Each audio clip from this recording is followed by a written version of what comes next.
Massachusetts. It's an honor. I want to thank the Governor for being with us, the Mayor, Secretary Bilecki, Secretary Goldstein, Secretary Rebel, and all of the distinguished guests that joined us on this, what I would call a festive occasion. As most of the people in this room know, is in the last 6 months or so, there's been a tremendous amount of effort and discussion about the community colleges on sort of reorganizing them in such a way to put them into more of a centralized system. So the question comes to the surface, why? It's because that opportunity can create a tremendous opportunity for our middle class in the Commonwealth of Massachusetts. We've had what is called the hollowing out of the middle class over the last 10 to 15 years. This is an opportunity to really reinvigorate the middle class. I'd like to thank the Governor and the Mayor, who he's doing in the City of Boston, and the Secretaries for their support in this end. Also, I would like to say, on behalf of our team, I'd like to welcome everybody to this organization here at Suffolk, and I think that you'll be very, very excited about our presentation today. Now, I've been a long advocate for reforming community colleges. They should be the pathway to solid jobs and a strong future for our city youths. But this is not the case right now. When you think about what the graduation rates and look at how well we're doing statewide educational policies outside the community colleges. I was very pleased to hear Governor Patrick focus on community colleges last evening.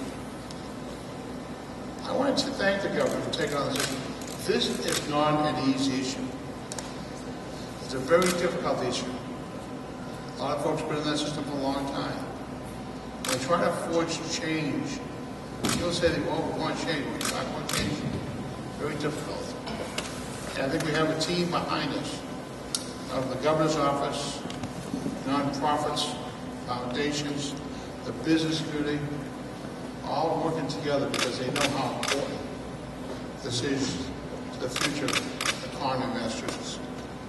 My team at City Hall stands ready to be a strong partner in this effort, especially the two community colleges we have in the city. You know, let's look at this. Our state is ranked at the top for K-12 education. Our state is home to some of the world's finest universities. There's no reason why we can't also have the best community colleges in the Commonwealth of Massachusetts and the state and the country. By centralizing the community colleges system, aligning with private sector job opportunities. Mayor, thank you first of all for your friendship and your extraordinary leadership on this issue. Your openness and more than that, eagerness to partner with us to try to deliver a solution for not just our businesses who are looking to fill those middle skills jobs, but for families, working people who need a way forward and can benefit from exactly the kind of targeted response that this proposal represents. John, I want to thank you again for your leadership, and to you and all of the members of the Suffolk Construction family for having us here today. And I want to acknowledge and thank in advance all the members of our coalition, which will grow. Sooner or later, there won't be a room big enough to hold us all, because everyone here understands that we have to be about partnering to create real opportunity for working people in every corner of the Commonwealth and at every level of employment in our workplace. 240,000 people looking for work in Massachusetts today, 120,000 open positions. We have a skills gap. More and more I'm hearing from employers that they can't fill those positions because they can't find the people who have those skills. And the skills we're talking about are just a little bit more than what you'd have graduating from high school, but not necessarily so much as you'd have graduating from college. People who need opportunities filled in as lab technicians or IT technicians, who need opportunities filled in precision manufacturing. Many of our community colleges respond to that need right now with targeted relationships, targeted programs with businesses in their regions. But think about what we could do if we had a real unified system and how we could respond in a more complete and comprehensive way to bridging that gap, closing that gap, and enabling people to move forward. That's what this proposal is about. We have absolutely no illusions, none of us here, about how heavy a lift this will be. Change is rarely easy, and sometimes it feels uniquely difficult on Beacon Hill. But we have shown, all of us, that when we pull together, we can make even the most difficult or challenging or elusive change happen.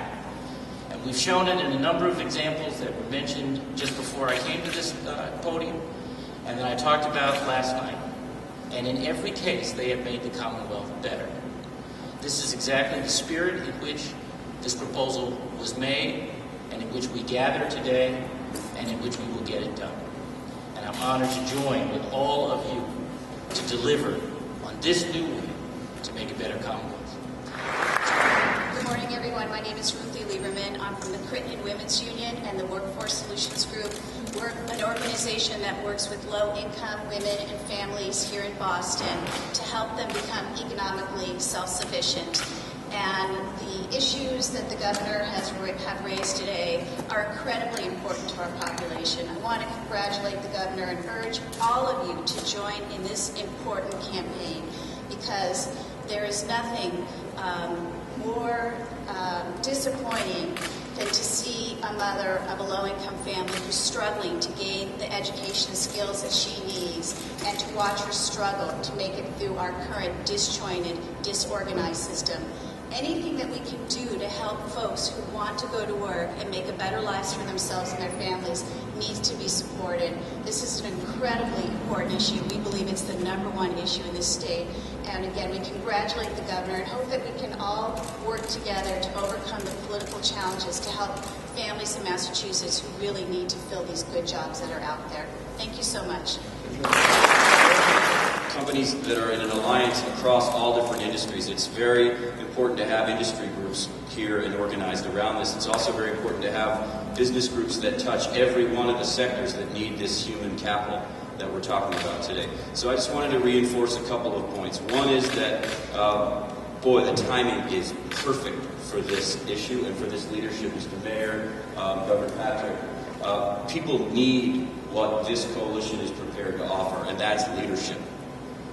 We need to take this challenge of unemployment and this skills gap and convert it into a competitive advantage and be the best place in the country, sharing what we will learn in the next year about how to put people into high trajectories, into great jobs. The companies that we work with every day talk about the skills gap all the time.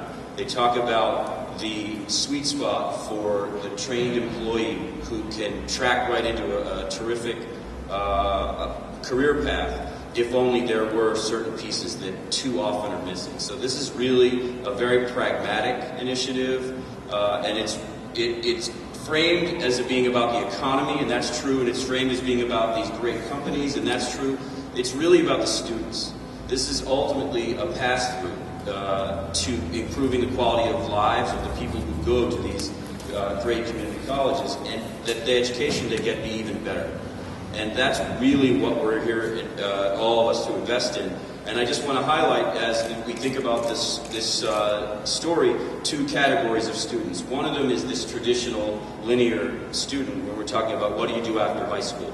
The other is retraining workers who are constantly in need of getting better skills and moving up. Some of whom are in job, and some of them who have been moved out of jobs and out of the economy and getting them back in. We want to work with the community colleges to address both of those groups. This is ultimately about those students, and those students can help make the businesses in Massachusetts competitive nationally and globally, successful, producing value for the whole Commonwealth. So it's really a treat to be able to be a part of it.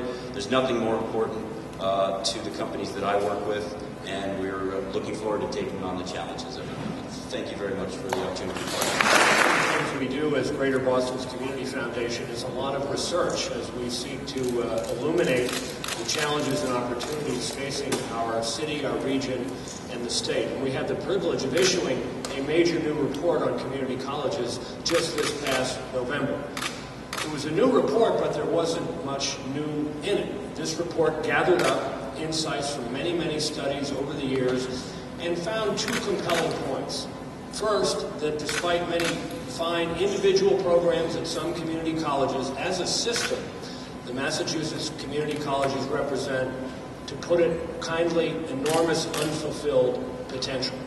The second point is that in other states where community colleges have been asked to forge deep, systemic, long-term relationships with regional employers, those community colleges have become a critical and indispensable part of the economic development efforts of those states. This is a very, very attractive vision to us, and we're very, very gratified that very, very quickly the governor has seized this opportunity and put forward a bold plan to remake the community colleges of this state. He's now joined by the mayor and many business leaders in a coalition that resembles very closely the successful coalition that did something very difficult in education just a little while ago, which was to pass the act to erase the achievement gap and win the Race to the Top coalition on a national level. So the moment has arrived. We know what to do. The question is, do we have the will to do it? And the governor has challenged us all with his own personal example, as I said, joined by the mayor. And the foundation offers its resources to this campaign. I think it can happen, and we're pleased to be part of it. Thank you again, Governor. Amen.